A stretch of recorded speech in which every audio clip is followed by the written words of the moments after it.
What's up, guys? Welcome to Duly Noted. We're your hosts, Nick and Tom. We are so glad you guys are tuning in again for another episode of our podcast / music channel excursion thing that we're doing here. It's been a really cool just experience to see you guys interacting with our stuff on the internet. So if you like what we've been doing so far with our singular episode, I guess, as of right now, keep spreading the word, keep watching, doing what we're doing. We appreciate all the help that you guys are sending us. So, how's your week gone so far, Nick? Pretty good. Not gonna lie. I've been waiting for this one because, like I said, first one, a little nervous, and we were fine. Yeah. Except, like, in the moment, it wasn't that bad. But today, throughout the week, I've been thinking about things like, all right, what am I going to talk about this week? What I've been looking forward to it, which is surprising because I didn't think I would be. Okay. Well, see, and I, at this point now, is just like, with the more people that we have that watch, the more ideas, because I'm sure if you guys are watching and listening on, if you guys have things that you want us to talk about, or you want to like chime in of what you thought on the episodes, I would love to like hear your guys' input, what you guys are thinking. So if you feel like you want to interact in some way, do it, bro, for real. But yeah, so what has been like, so the main thing is that I've been waiting to divulge with you is it's a big deal for me, but personally, something special came into the store recently, and I'm gonna lead with this. A really sick guitar came into the store, and I've been waiting all week. It's just so great. It's a Fender Player Plus Opal White Stratocaster. It's so good. Never like. It needs a setup, and I told the owner, like, hey, this could be better. Which, I mean, there's only so much you can do. I mean, out of the box, though, it was pretty, like, I also did partake on this guitar. Yes, it's absolutely amazing. And I did not realize, and I told Nick this a little earlier, I did not realize that this was the new replacement for the old Mexi Deluxe Strats and Tellies. And that's what my main Strat now is. It's an old HSS Roadhouse Deluxe Strat is what it is. So I played that one, and it had locking tuners. Yep. It had the noiseless pickups. Yep. I mean, it was just it's really good. It is. That's why I'm making a big deal of it, and that's why I want to start with this, because, like, one, I mean, I guess we're technically a music podcast. We are, yeah. Because you wouldn't think so if you just listened to episode 1. But had to start with this. But it's so great. If you ever have a chance, try one. To the guitar players out there, I plugged in. It came in to plugged into a Fender. What is the Tone Master? Tone Master. Yep. That is a digital copy of a twin is what it is. Yep. So it's a single profile. So it's a profiling amp, but it just does that one profile very well. Now, what is the 2 channels on it, the vibrato and the normal? Why does the normal one suck? Like, have you plugged into it? Yeah. It's like, it should be the same amp. It is. I mean, the only thing different is you have like a tremolo vibrato on the one channel. But you would think it sounds different. I guess I need to plug back into it. You do. I swear. Maybe I'm going crazy, or maybe I forgot to check the settings. Maybe, possibly. There are 2 different knobs for both of those areas. Yeah, so. I checked. So when I plugged in, I was like, well, what's the big deal? I'm like, this guitar is whatever. It's like a 6 out of 10 at most. But then I put it into the vibrato channel. It's like, dude, this just shot up to a 9 instantly. I was to kind of paint a picture. I was sitting there. I was playing with this guitar for like, I think 30-40 minutes in the store. I was in there for a while. See, and I knew it was like super dangerous the second that I picked it up, because Nick and I we occasionally will talk about guitars, and he's like, man, I'm really thinking about getting a player Strat. And then he now you got to look all edgy with your beanie. Yeah, on. well, I brought the beanie. It's a nice balmy. What was it, like 40 degrees today? Yeah, it was pretty chilly. It's been raining all day, so it's sets the mood, the tone. But Yeah. But anyway, so we've been talking about this player strat, just potentially wanting one and looking at them, and then I started looking at some of the next step up, which is the player plus, and I looked and I saw, bro, there's this HSS strat and it's this slime green, and it looks absolutely awful. I love it. Absolutely horrendous. Well, for someone that like has worked in a music store for so long, for close to a decade now, I get really bored of seeing like all the same colors and stuff that come in. Like, not to say that white and tortoise, because white and tortoise that's a pretty sexy. It's a classy color. It's classy. It's a classy color. Well, and I think truthfully, the thing that makes it classy, because like a black pickguard on a white guitar, it's not as appealing as a tortoise pickguard on a white guitar. It makes it that much nicer, and I think it just looks it completes the aesthetic. But so for my taste in guitars, like I like those more obscure colors. I like seeing designs, or like when people do their own custom woods and stuff. So Fender has this really cool, I think it's called Cosmic Jade is what it's technically called, but it looks like a slime green guitar. It looks more like a snot green. It looks. But it looks like, I don't know if any of you guys are familiar with like Covet or Yvette Young.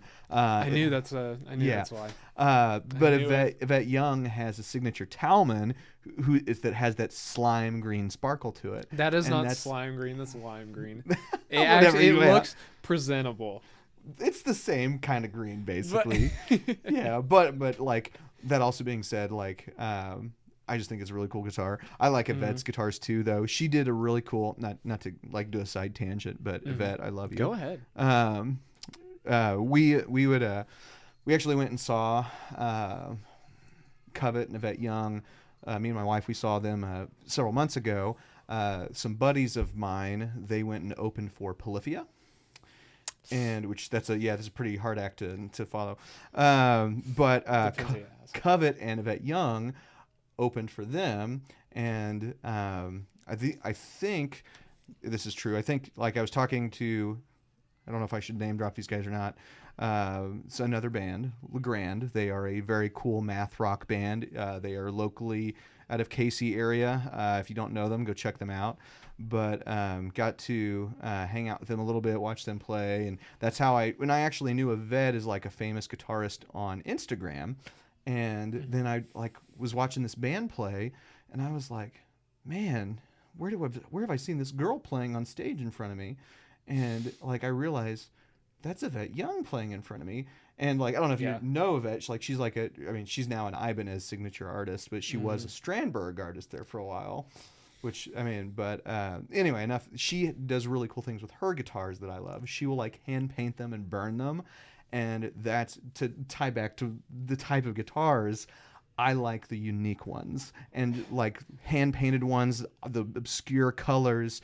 I think it's just, it's a whole nother world. If it looks good. That's all I got to say about it. If it looks good. Here's the thing, beauty is in the eye of the beholder. It's everything subjective. That's when you had said you liked the gradient blue one or whatever one. Well, at the time, I'm still kind of iffy on it. Well, and for it just looks tacky now. But here's the thing, I don't know. I didn't like the look of it, but just because my opinion. Like, if it's something you like, that should not stop you from getting something. Like, see, the thing stopping me from getting it is the price. If I had, I think it's like $1,100 to just blow on guitars. Absolutely, just like that. Yeah, money gone. Yeah, but that is the one thing because stopping me from getting this guitar is because I went in and I was like, man, and this was right because I was kind of iffy before because you'd ordered it, and I was like, man, I'm kind of iffy on it. I'm not sure if I want it now. And then before I found out it actually came in, I was like, well, I've mentally decided I'm not getting it, and then it showed up, and I was like, dude, it's like dangling like a carrot, man. It's like just right there. I understand. Well, and see, here's the thing, though. Now that that's come in, and I've played on it, I'm so tempted to pull the trigger on that slime green one. Like, I know, I mean, that's not your thing. I'm not that I'm going to play out with it or anything, but I just love it. It looks cool. But my thing is that one you have it's like just like it. But it's a new version. That's not. It's the new Player Plus. It's a step up. Mine does not have noiseless pickups. It has locking machine heads because I put those on there. Okay. It did not have locking machine heads originally. Okay. So yeah. So I've got for those of you that don't see my rack of guitars behind the camera, I've got it's technically a Mexi Roadhouse Deluxe Strat HSS H1 S1 switch. Lots of words. Yeah, lots of things. It's a really cool Strat. It's been my workhorse electric for like the last 4 years ish. So I love that guitar. But anyway, yeah. Well, enough about that. Some big news for you. You mean my recent endeavors the last few days? Yeah, why you can't play guitar? Yeah, I can't play guitar, like probably for another week at least. But it's been a very interesting last week, which for those of you that don't know, about 13 weeks ago, I had a mountain biking accident, and I don't look like a super avid sports enthusiast by any means. But yeah, me and my son, we had really gotten into mountain biking this last summer and this last year, and they had put in all this cool like multi-million-dollar like trail system, and we'd been riding them all summer, and we had met and befriended another dad and his sons while we were riding, and we'd stuck to like some pretty easy trails and stuff like that, and we had a good grasp on like some of the lower 2-3 levels of trails, and they have like different ratings for each type of trail depending on if the technical difficulty, the skill set. So we were pretty close to the bottom, not like the baby trails, but like the second or third tier. Well, this dad and his sons were like, "Oh, you guys like doing jump trails?" And I was like, "Oh, we'll do Space Jam. It's this green level trail." And they're like, "Well, let's go do High Five. It's a blue level jump trail." And I was like, that's a little bit above my pay grade. We haven't quite done anything like that intense yet. And he's like, well, just take it slow, we'll just do the thing, and we'll figure it out. Well, we get to the trail. His sons go first. William goes behind me. So I basically follow his kids. William's behind me, then he's behind William. His kids go. They start flying through this jump course. I mean, like, they start hitting these jumps like they're nothing. And I'm like, well, shoot, man, I don't want to have this, like, 12-year-old kid show me up. And so... Yeah, you looked really cool, I bet. I looked... oh, my gosh. Talk about the worst-case scenario. Shoot, man. So I go down the very first jump. I go up, and the way that these jumps work is there's a ramp that levels off and then comes back down. I came in too hot to where I couldn't baby it anymore, but I didn't go in hot enough to completely clear it. So what happened was I came up this ramp, my front tire cleared, but coming back down, my back tire hit that lip, caused me to flip, and it's like an 8-foot drop from there. So and I ate it hard. So I thought I had dislocated my shoulder is what I thought I did. We got to the emergency room, and no, I had a super bad break in my collarbone. So it looked like this, and my orthopedic, I had met with him for like every 4 weeks. Once every 4 weeks, I would meet with him, and he'd be like, "Oh, let's wait another 4 weeks." I'm like, "Oh, let's wait another 4 weeks, see if it's getting better." Another 4 weeks. So once we got to the 12-week mark, we were like, we should probably do surgery on you. So yesterday, I had the fun adventure of having surgery on my collarbone. So I don't know if you see it right here. I'm going to pull my shirt down. I've got a nice big bandage on my chest, but they took my collarbone. They had to cut off some of the access bone that had grown. They had to plate it with titanium plates and pins. I have 9 screws in my collarbone. So yesterday was really cool. They gave me what's called a nerve block, which is basically they give you anesthesia at this part of your nervous system, and it shoots out the rest of that side. So I lost complete feeling, function, everything out of this side of my body, and it was the craziest feeling because I basically like slammed my arm in the car door, had no idea. Like, I didn't even know it was there. I was like, why isn't this door shutting? My hand's in the way. I couldn't feel it. I had no idea. And that happened to me like 2 or 3 different times. I made a TikTok on my like personal page, and I was like, I'm going to just like flap this around for a little bit like a rag doll, and like, because you literally lose all the control of your muscle. You can't move your fingertips. You can't like move your elbow. It was crazy. But I don't know. Sounds scary to me. It was, I won't say it was scary. It was weird. Like, it was like a truly odd sensation. Luckily enough, I am also heavily medicated beyond that point. Yeah. So I'm surprised you talked as long as you just did. Oh, yeah. Well, I mean, like, I say heavily medicated. Yeah. Well, I mean, you were mixing your words up earlier. Oh, man, I'm slurring. Oh, dang it. Sorry, Mom. Anyway. But no, the medication that they're giving me, when I was coming off of anesthesia, dude, I was so groggy. I couldn't talk at all. I apparently was like just incessant in talking, like I wouldn't stop asking stupid questions. So, and like I guess I asked Jenny like what time it was at least 10 times within 3 minutes. So like that's how like out of it I was. Like, what time is it? Oh.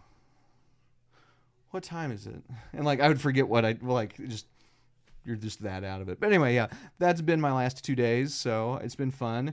I didn't have any pain up until this morning. So this morning I actually started taking pain medication, and I learned that if I take 1 hydrocodone, it helps the pain. If I take 2, I go to sleep. So, which I mean, they recommend the recommended consumption is 1 to 2 pills for your pain. So, 1 is definitely just to get through the pain. 2 is to help you sleep. So, anyway, but yeah, that's been my last 2 days. So I had enough of my fun adventures of biking and dying and surgery. So my first comment on that is I'm not very good at riding bikes. Did I ever tell you what age I learned how to ride a bike? No. You want to take a guess? What were you, like 14? 17. Whoa. Okay. Yeah, it's a pretty late start. So did you learn to ride a bike after you drove a car? Yeah. Really? Yeah. It was 17, like a few months before my 18th birthday. I learned how to ride a bike, and I'm not very good at it. That's okay. So this past summer, my friend group went.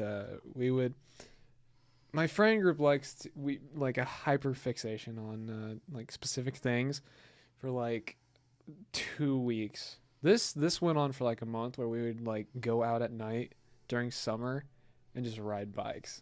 Like just a group of like 19, 20-year-olds just like riding bikes at like 12 in the morning. Honestly. Well, I mean, do you see like the teenagers that are around town on their scooters now? That's cringe though. There's like they have this I don't know, there's some company that comes in, I don't know what it's called, but they literally have like Bird. That sounds right. Yeah, that sounds right. Yeah. There's a company that comes in and they leave electric scooters out, and you do a little pay thing, or you use mom and dad's credit card or whatever you do to get you going. But it's super crazy because I'll see these like 10, 12-year-old kids riding up and down the streets at like midnight. And I'm like, why are you out right now riding scooters? What is going on? But anyway. Well, that just reminded me. There's I haven't seen him around recently, but every time you'd come, you would know, because it's like hearing a fly around your ear, right? It's like like kind of like that little buzz going. Yeah, it's like having a fly around your ear, But you'd hear him coming down the street like 2 blocks away, and he'd always go down my street specifically, and I'd see him out just outside my window, just going by. And this is like a grown dude, man. I don't get it. Just like on an electric scooter. I mean, well, that also being said, like, gas prices were pretty ridiculous this summer. Like, I drove to Colorado and back in an SUV. I wish I had an electric vehicle, or I wish I had some means of transportation that was not gas powered. Yeah. Yeah. So I mean, That's fair. it seems odd, but I slightly respect it to a certain degree. Look, but Yeah. gas prices. It is not as bad as it is in like. I took a trip to Canada recently. They pay by the liter, right? That's like it was like $2.50 per liter. To put that in perspective, that's about like $8.50 per gallon. Yeah. That's Yeah. insane. And we were complaining it was like high. That was like $4. Oh yeah. Well, whenever we took a family trip over to Colorado, and that was at the peak of gas prices going up, and I remember we got to like the Colorado border, and I was like, okay, gas is like $5.89 here. I was like, wonder if we can get anywhere cheaper. And then the next stop, like the prices get higher as we go, and I was like, dang it. So then finally we get to a place it's like $6.20 a gallon, and I'm like, oh gosh, I can't take it going up any more than that. So I was like, let's just get the gas here, and then so I filled up $6.20 a gallon. I have a big 20-gallon SUV, so I was like, oh, it kind of died a little, putting that on my credit card. But we start driving further into Colorado, all the prices go down. Like it literally, it went like there was like a 70-cent drop per gallon after that. I was like, of course that's my luck. So Dude. yeah, it was very unfortunate, but yeah, good times. Man, it's crazy, man. What was I? Oh, there was something else I was gonna say, but I don't know about the bike thing. Oh yeah, actually it's not that important, so never mind. There you go. That's how you know it's important. It really isn't. All it is like a story of like I messed up my wrist. I turned a corner like a little too fast. Okay. Like it wasn't even like a sharp corner. It was like a wide corner, no cars, no nothing.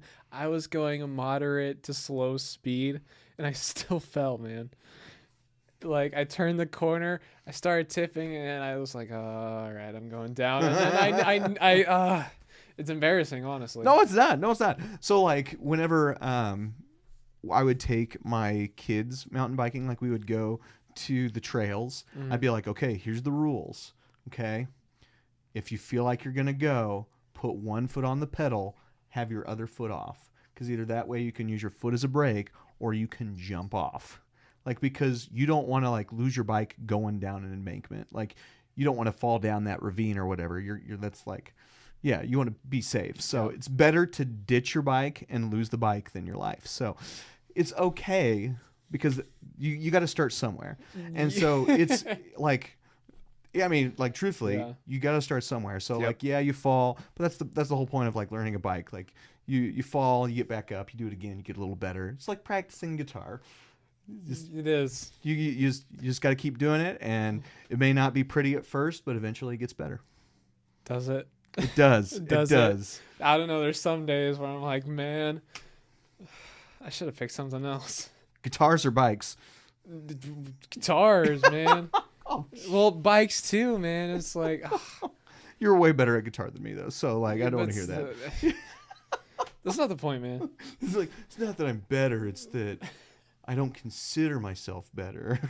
Well, there's just like you gotta feel like you're at a certain level before you can like brag on yourself a little bit. Exactly. You get before you feel like you can own it. And I think, I mean, like I consider myself a musician, but I think truthfully, everyone that like thinks that they have a really big ego about themselves, that is the absolute worst outlook you can be as a musician, because truthfully, as a musician, it's an ongoing quest. Like, you never ever stop wanting to get better. And that being said, I am a terrible musician because I never practice. I never try to further that skill set. Although I have been better. I've been sitting down and practicing a little bit here and there, writing a little bit here and there. So I'm in a better spot now to do that. But a lot of people, they get that ego, that mentality, like, dude, I'm the best, blah blah blah, in St. Joe. No, I'm if the best in North Kansas City. Here's what I think about: if you think you're good at something, just realize there's an Asian that can do it better. Like a 6-year-old Asian. Yes. Yeah. Like, I see those videos all the better, time. Yeah. And it, and they'll be like playing like classical flamenco style. It's always those ones, or like shredding on Instagram. I see those and I'm like, dude. Do you know Andy McKee? Mm-mm. Andy McKee's, he's a finger style acoustic guitar player, and he there was this young, I can't remember where he's from. His name is Sunga Jun, and he was. What about June? No, his name is Sunga Jun. Okay. And he started out as a YouTube guitarist, as a like 10-year-old, 12-year-old kid, and now he got so good. And so proficient over the years, and I watched him like start as like this little kid and into a teenager to a young man, and he now plays fingerstyle guitar with Andy McKee, Tommy Emmanuel, like all these these like big name, like these are like classical fingerstyle, like world class players, and he's just a really cool kid that got really good at doing his thing. So it's crazy, man. All it takes is one. Like, what were you doing when you were 6 years old, man? I wasn't that good. No, like, but like, these 6-year-olds are like studying guitar, but when I was like 6, I was probably sticking my hand up my nose, dude. Playing with the dirt, you know. I remember riding bikes. I was riding bikes, playing on swing sets and playgrounds, stuff like that. Normal kid stuff, you know. Going and hanging out at Grandpa and Grandma's house. Exactly, man. It's like, that's what I'm saying. Like, even like, I had this conversation with one of my friends the other day of like success, of like mainstream success, and I'm like, that's kind of like impossible, especially if you're not born into it. You know, it's like you. And I was like telling him, like, especially this Billie Eilish, you know, kind of thing. Oh yeah. There's no way I don't believe that she was bred to be a superstar. Like, Disney had their eyes on her, like, just like instantly. There had. Well, to be. I mean, do you know much about Billie Eilish? I mean, I don't know a ton, but I know a little bit. Too much. Inform me. As a 14-year-old, 16-year-old girl, everything was self-produced.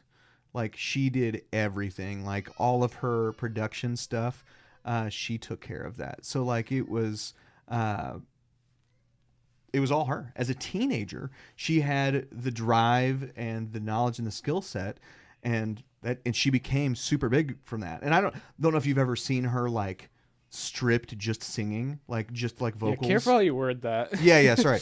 When I say stripped, I mean like stripped is in like no band singing, like it's just her vocals and maybe a piano or a single guitar, like something really I don't know, it's just like I could never get behind like the whisper vocals or like the soft singing. You need to listen to her live. Because that, I mean, like, I'm not like super into Billie Eilish, which I mean, like, it's just not my thing. Like, her stuff just isn't my thing. But I acknowledge it, that it's good for what it is. I have seen her play and sing live. She is by far one of the best vocalists I've ever seen live. Really? Like, it would knock you off your socks how good she is. Dang, man. Yeah. Surprisingly good. Yeah, I am thoroughly surprised. Yeah. But we were talking, I was like, you know, mainstream like success like that is, you know, some of it is just like who you know and the people that you're surrounded with. I feel like, man, sometimes it's right place, really right time. I mean, sometimes it's, you know, creating opportunities for yourself too. Don't know if you know Mateus Asado. Yeah, Do you know him? I know him. He's like one of those. I call him a tuber guitarist. Like the YouTubers? Yeah, or- that just like do like all like the fancy like do with he, the like the. he really became big on Instagram, and he just started doing like his own instrumental stuff, Mhm. and it was super funny. He posted a video of him at a who's the one guy that sings the oh gosh, what's the Catch a Grenade for You? Oh, Bruno Mars. Bruno Mars. He was at a Bruno Mars concert, and he was taking a video in the audience. 2 years later, he's the guitarist for him. Yeah. Pretty crazy, man. Yeah, so I'm saying like how you got to think too, like it's yes, right time, right place, but if you put it out there, and I think, and I've had some of these conversations before. It's like and maybe kind of we might have even touched this on this last week. It's like the fear of failure of not like putting things out there, like because by putting that stuff out there, you know, you're subjecting yourself to the masses. But he just started doing it, and he got a following, and It's crazy. next man. thing you know, John Mayer's knocking on his door, talking to him, and like, yeah. I don't know of all the guitarists, honestly, if John Mayer knocked on my door, I'd be like, I'll wait for the next one. What? Yeah, I mean, Bro. look, I just can't get behind, and I'm very open with like my style. I learn a lot of different styles, and I make sure that I keep it fresh. Blues guitarists are my least favorite guitarists. I hate them. They are the lowest of the low, man.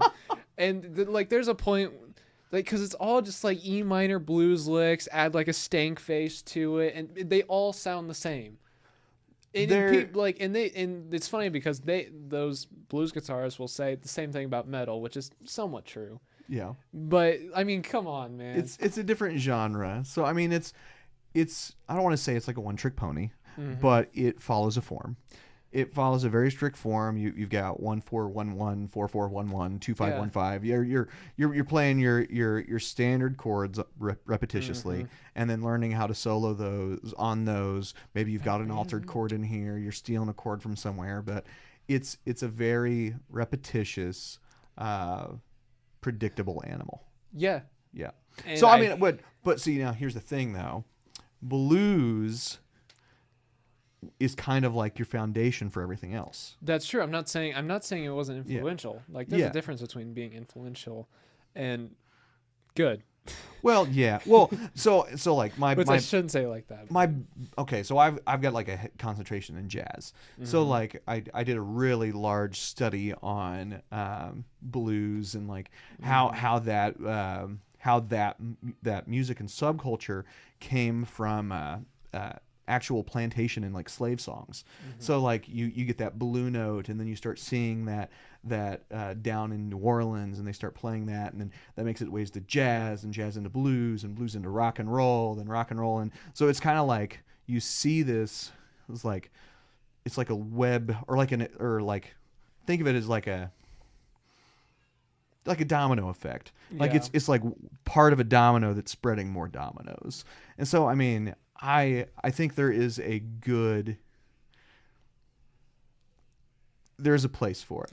There is a place for it, but I'm tired of these blues guitarists, the ones that are doing this repetitive, you know. Nick's feeling hateful tonight. I am. I feel this way about. He's very passionate. I am. And like these blues guitarists who are playing the same thing, these E minor lick number 45 over, you know, blues track number 17 or whatever, with like they'll have like a whole band behind them, but they'll play backing tracks that have been played for years. And they have something terrible to tell you. They will have the balls to say that rock is dead when they are killing it. They are killing it. So here's the thing. This weekend is Nick's birthday. It's a spoiler alert. Happy birthday, Nick. Happy birthday to you. Yeah, way to bring it down, because I'm heated, man. I'm heated. I know. You know, he's like, So, but you're going to be 20, is that right? Yeah, I turned 20. Okay, so next year, whenever you turn 21, and you are able to go into bars and other places like that, Yep. and you are able to sit in on your first like 21 plus open jam, you're going to be very let down. Because that is like 90% of those open jams. Gosh, dude. I know. Well, not to say you have to play with the common folk. So that's because not everyone has an education on theory and background and stuff like that. So they're like, I can play an E minor or an A minor, and then like that's what they can do. That's their one trick pony. I'm gonna stop you there though. Okay.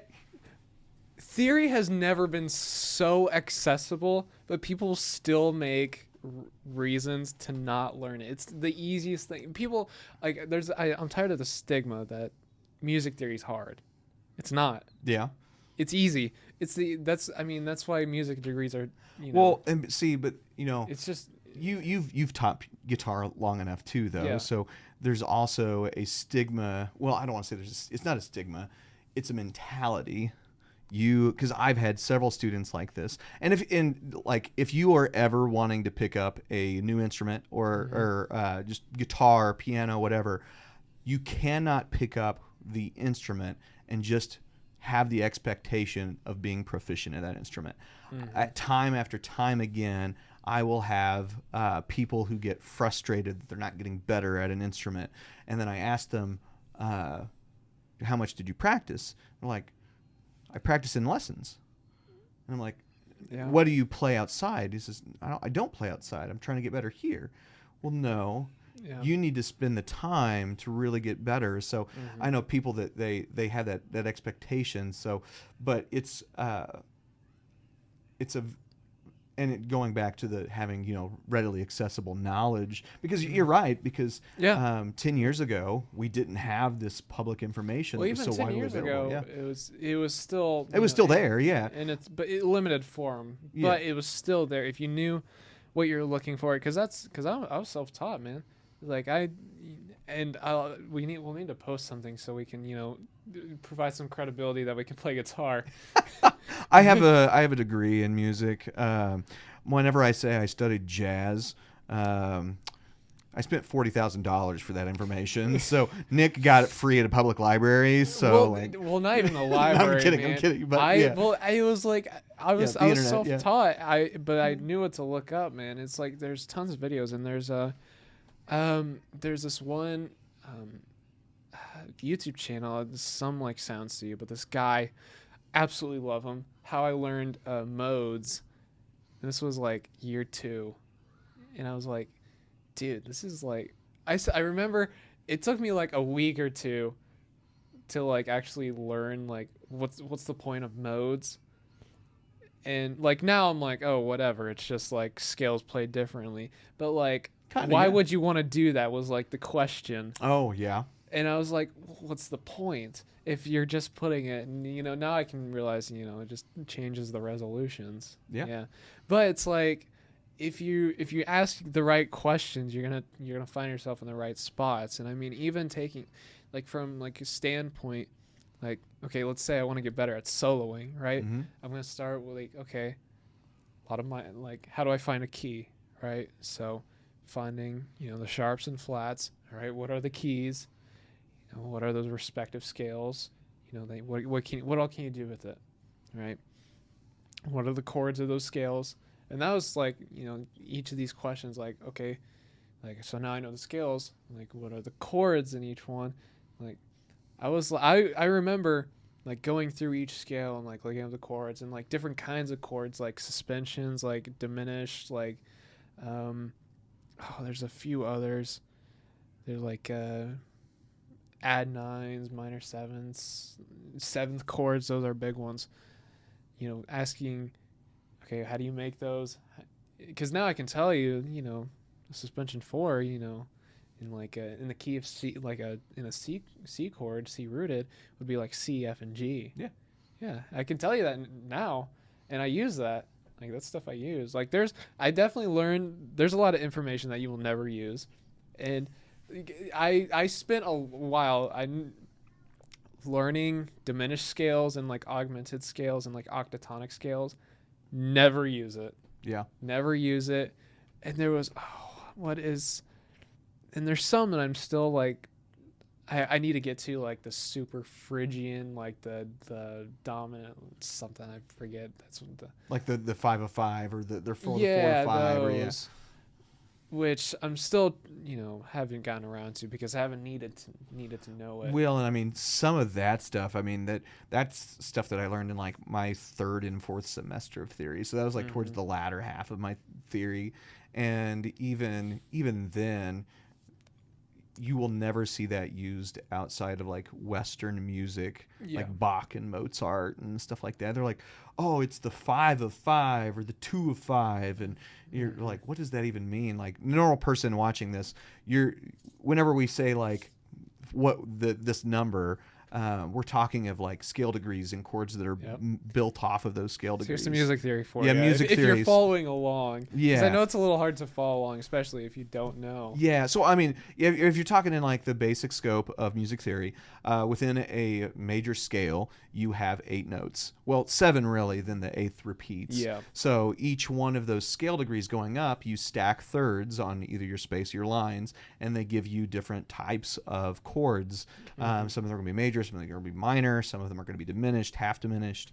And then you, depending on like what type of intervals you stack on it, you get then 7 chords, 9 chords, all these wacky ones. But there's a lot of stuff between that when you're talking about like your intervals and stuff like that are applicable to playing and soloing, and a lot of it is not anything that anyone will ever use. Yeah. So I mean, like if I were writing classical music and that was my sole thing that I was doing, it would be relevant. yeah. It would be relevant Because you're using a lot of those leading tones to resolve back to 1, or exactly. like, oh no, I'm going to be deceptive, I'm going to go to 6.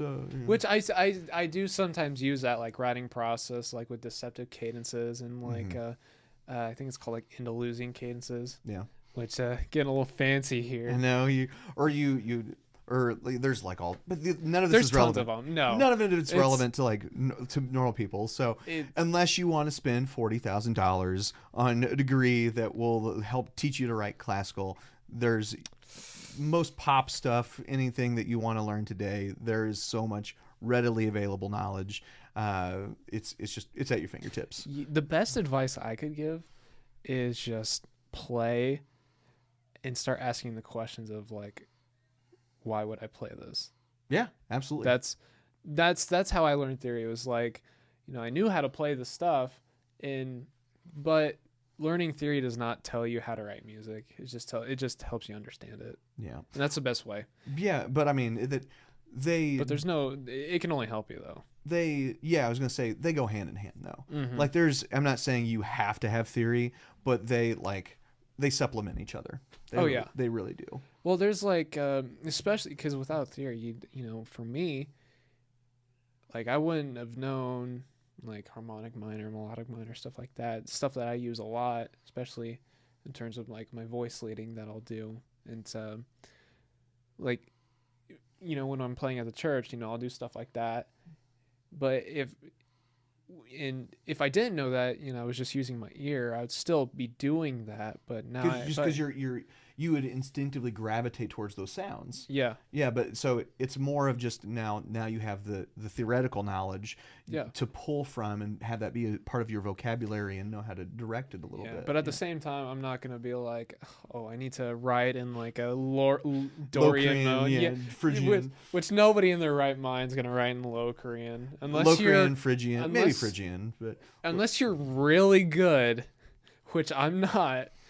You have to be a certain type of good to be able to write in Low Korean. Gotta be like a heavy like jazzer or something. Like something crazy. I was watching a YouTube video of like instances of Low Korean usage.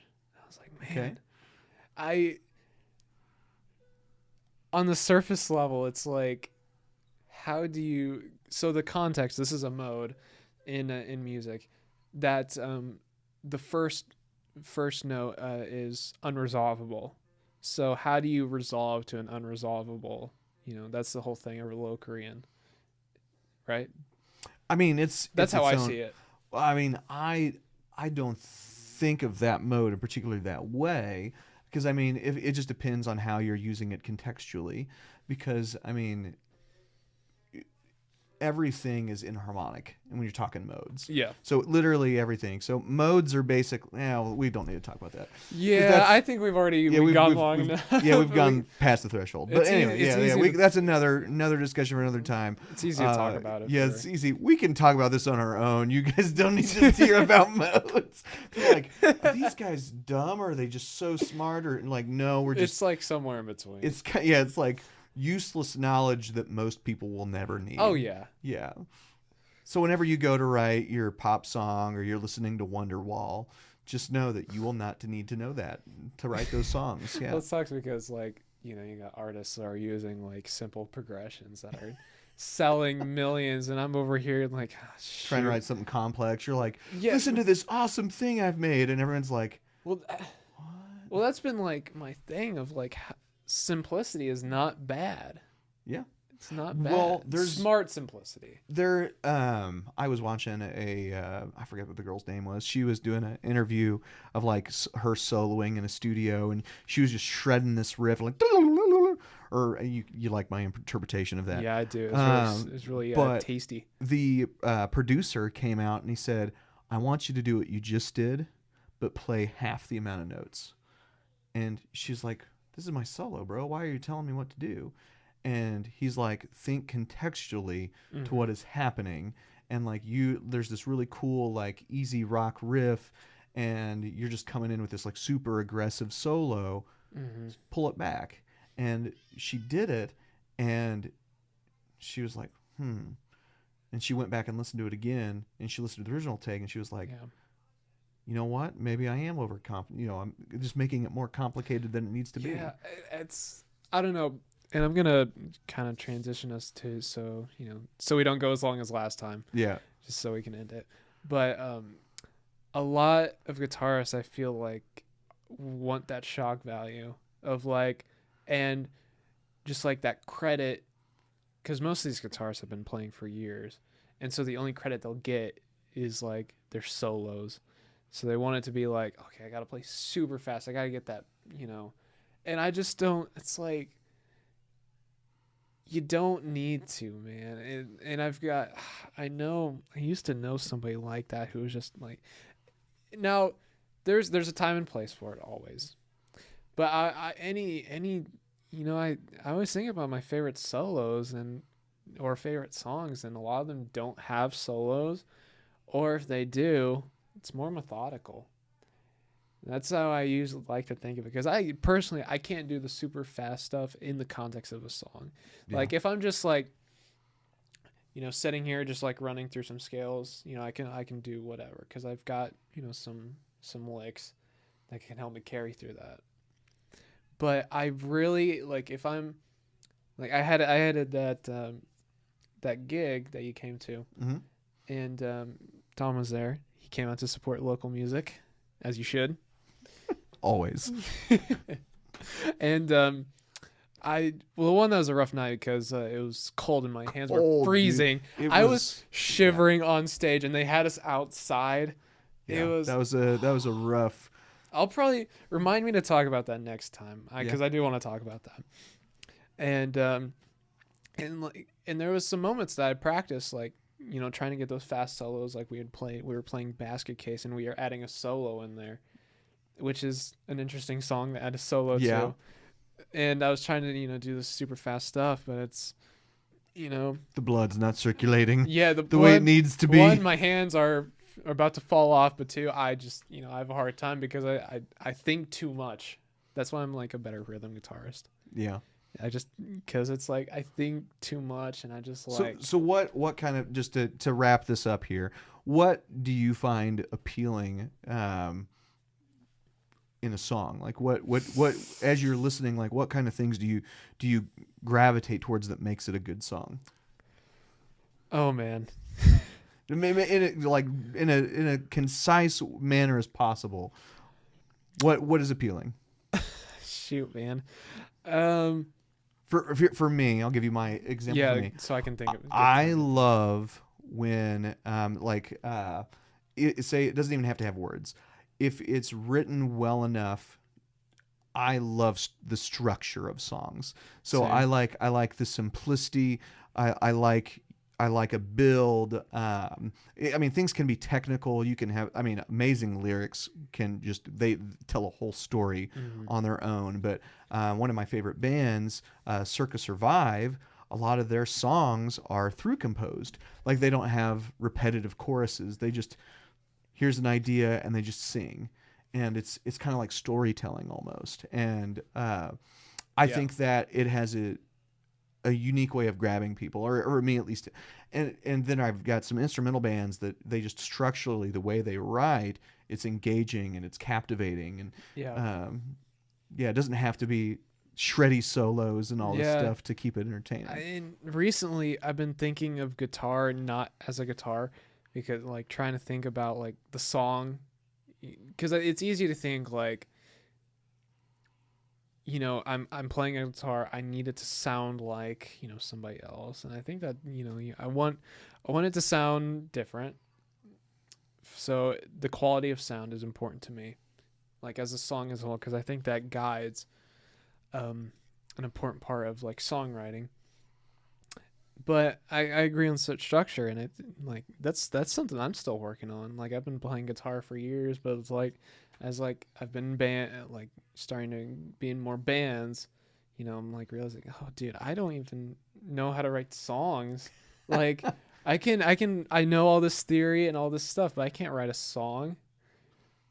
We should maybe like part of our channel, we should just like jam and make some music, man. Oh yeah. Because I feel like, because I've got tons of stuff that I could show you, and we could like kind of back off if one of feed off each other. Some of my favorite songs, I think an example of this is the first Foo Fighters albums, the '95, self-titled, whatever you want to call it. A lot of those songs is what I call really good structure. Like the first few Foo Fighters albums, I mean, Color and the Shape has some here and there, and I really I think the third album, I think the track is Aurora.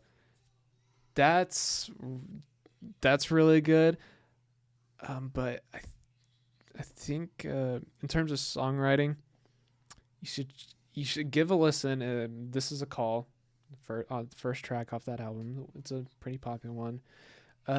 Good Grief, and there's I think it's I'll Stick Around. Okay. Those three.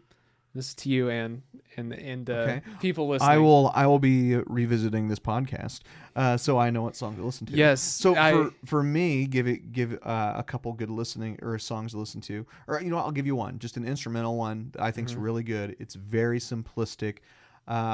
It's We Lost the Sea. It's an instrumental post-rock project. You sent me that. And A Gallant Gentleman. It's really cool. It's got a really cool build. But yeah, it's surprising what you can take with 4 really basic chords and envelop it. And actually, I wrote a song that was kind of inspired by that song. We'll have to jam on that sometime. We will. I just love, like, especially those few songs I gave. It's so interesting because it doesn't change a lot, and in fact the energies stay. Like normally I like to think of like a curve, like a storytelling curve. Like you start off low and then you gradually build off, then you big event, and then it dies down. But like those songs, the energy like stays like pretty high. But some, like the way that Dave Grohl wrote those songs, it makes like it makes it feel like it's, you know, it's crazy, man. I'm still trying to figure that out.